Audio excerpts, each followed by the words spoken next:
for over 30 years, I worked with coal miners to help them with their Black lung benefits and with their health care.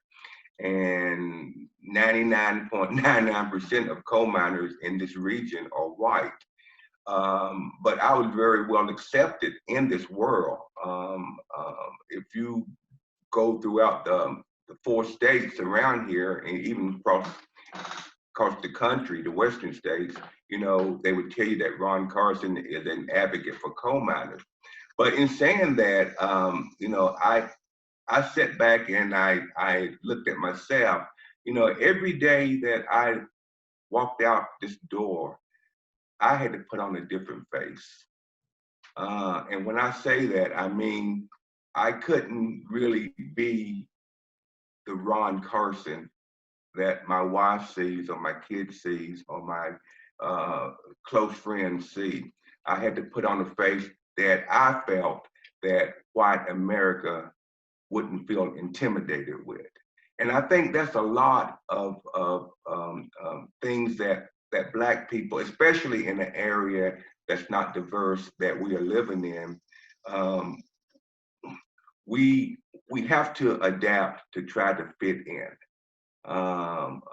in this in this area. So. And again, I think that holds true, but at different levels, probably everywhere, you know, and reading up and trying to keep ourselves informed. You go back in time and history and you see that when we were brought over here on the slave ships, we felt good about ourselves. We had no reason to not, you know, and but over the course of time, things were put in place and that changed that were oppressive, that, you know, that just put us in a totally different place where, you know, we had to change our names were changed.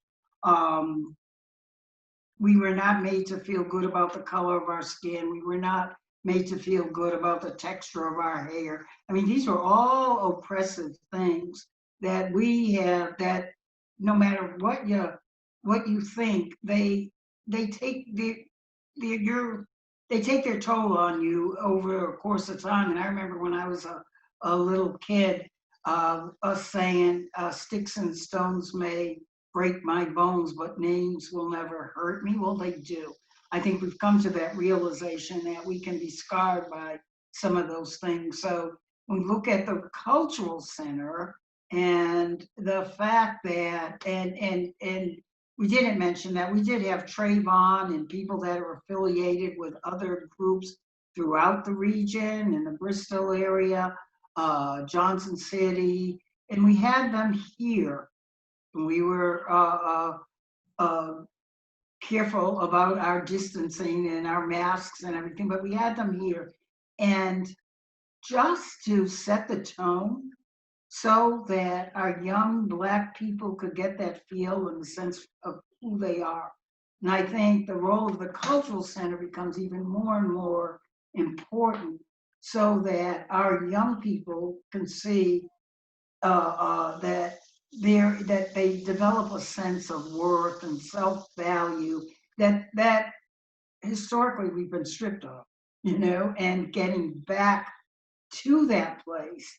And, you know, and talking to Trayvon in particular, and some other people that were here, some other women from the Bristol area, they felt that going into the cultural center, and they felt that there's a need to try to restore a sense of value, a sense of who we are, and what Ron quoted from Carter G. Woodson.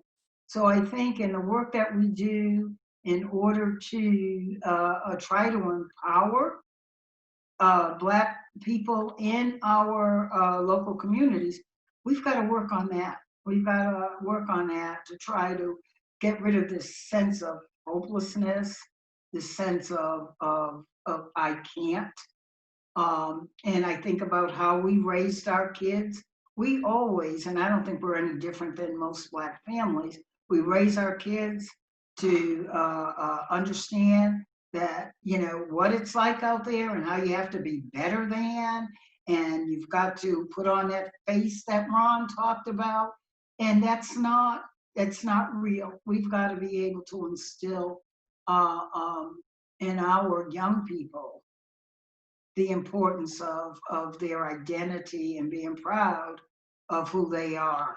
Now, we also found, and I think it's important to note, that in doing this, well, we found that the Black community, for all intents and purposes in Lee County, has divorced themselves from the greater community. And these are all Ron's family that we're talking about pretty much, that have divorced themselves from the greater community. And Charles, I don't know if you remember this, but the Black community is on the other side of the railroad tracks, and the town in which the majority of Black folks live is referred to as Bucktown. Bucktown. How, disrespectful. But not only did we find that the Black community has divorced themselves from the larger community, but you know what? So have poor people.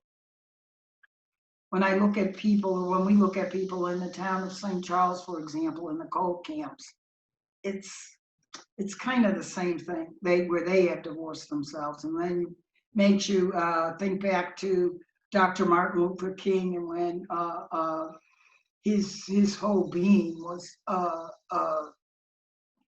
not just Black people, but he also included poor people in that, his work as well. So we see that too. And on the flip side of all that Julia said, since the George Floyd incident, we are seeing a lot of white allies who's coming forth and wanting to work with us on this mission. But one thing that I particularly have discovered is that I have a lot of friends over the years who says, Ron, I am not racist. Ron, you are my best friend. Ron this. Went to school with, some Black guys, roommates. But now, it's, in my opinion, it's not good enough to say, a white person to say, I'm not a racist. You got to say, I am anti-racist. And when you say I am anti-racist, you are saying I do not believe in it, and this is what I'm going to do about it. Because you can say I am not a racist, and and you may not be. I mean, that's up to you. You may not be, but if you are with your friends and your white friends tell a racist joke, do you laugh with them?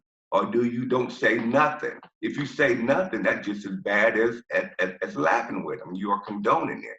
So I'm telling all my white friends, please don't tell me that you are not a racist.